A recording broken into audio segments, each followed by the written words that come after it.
असली हाँ वो थी एक क्रांति वो जग को राह दिखाती थी, सबको जीना सिखलाती थी।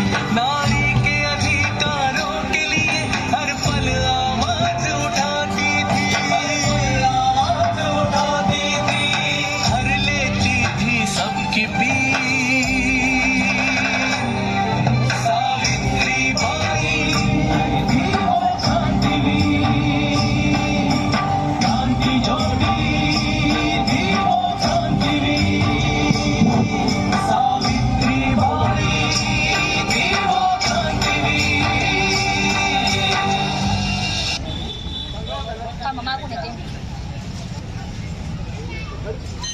एक साथ नमस्ते बाई.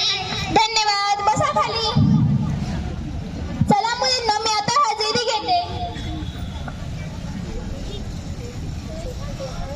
गंगा आली बाई. मीरा आली बाई. कमला बाई बाई.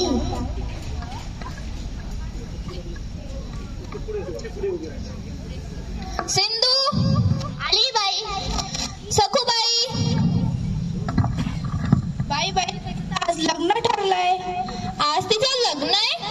ती तर फक्त 8च वर्षाची आहे, तरी सुद्धा तिचं लग्न. हो बाई, तो माणूस आहे ना, तो टकल्या पण आहे, लंगडा पण आहे, तो असा चालतो बाई. बाई बाई, तिचा नवरा जाडा पण आहे. आई, ती सखूबाई फक्त 8च वर्षाची आणि तो माणूस 65 वर्षाचा म्हातारा आहे. अरे पण हा बालविवाह आहे. बालविवाह करणं हा तर अपराध आहे, हा कायद्याने गुन्हा आहे. हे आपल्याला थांबवायला हवं. धनी, ऐकलत का? काय म्हणतेस ग सावित्री? अहो, ती आपली सखूबाई नाही का? तिचं आज लग्न आहे. काय म्हणते आपली सखू का?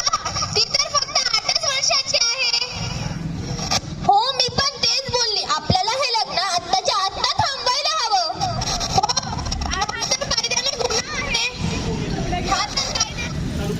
हा तर कायद्याने गुन्हा आहे. आपण हा बालविवाह थांबवायला हवा. चला मग आपण जाऊ तिच्या घरी. का ग मुलींनो, कोणाला सखूबाईचं घर माहित आहे का? हो बाई, मला माहिती आहे. चला तर मग मला तिथे घेऊन चल. चला बाई.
नवरी मुलीने नवऱ्या मुलाची आरती करायची आहे.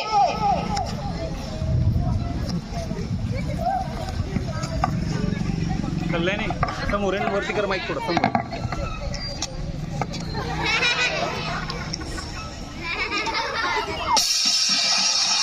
वधूवराकडे फुलांचे हार द्यायचे आहेत. आधी मुलगी मुलाला हार घालेल. शुभ मंगल सावधान, 18 विश्व लग्न लागल सावधान, तदैव लग्नम शुभ मंगल सावधान.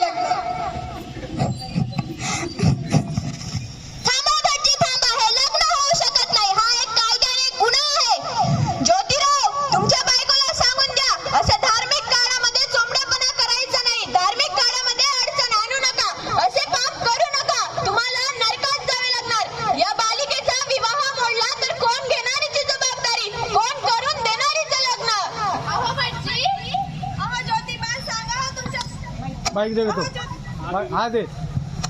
अहो ज्योतिबा, सांगा हो तुमच्या पत्नीला, आज जर माझ्या मुलीचं लग्न झालं नाही तर तिच्याशी कोण करणार विवाह?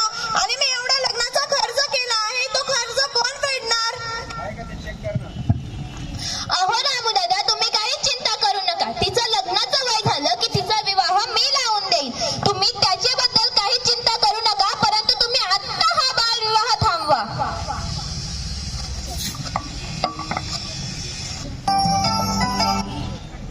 नारी के अधिकारों के लिए हर पल आवाज उठाती थी, आवाज उठाती थी, हर लेती थी सबकी पीर. सावित्री बाई थी वो क्रांतिवीर, क्रांति ज्योति थी वो क्रांतिवीर. सावित्री बाई अशा प्रकारे सावित्रीबाईंनी बालविवाहास विरोध केला. मुलींच्या शिक्षणासाठी त्यांनी खूप अपमान सहन केला. लोकांच्या शिव्या खाल्ल्या, तर काही समाजकंटकांनी त्यांच्या अब्रूवर हात टाकण्याचा देखील प्रयत्न केला. बहुधा त्यातला एक क्षण, सावित्रीबाई रस्त्याने जात होत्या तेव्हा काही स्त्रियांनी त्यांच्या घरातला कचरा त्यांच्या अंगावर टाकला, तर काहींनी शेण, तर काहींनी दगड मारले, तरी सावित्रीबाई कधी थांबल्या नाही. काय रे धोंड्या, आपण या सावित्रीला एवढा त्रास देतो तरी ती त्या शूद्र मुलींना शिकवते. आपल्याला हिला थांबायला हवं. हो ना बटाजी, आपली तर शाळाच बंद पडेल आता. थी सबकी पीर.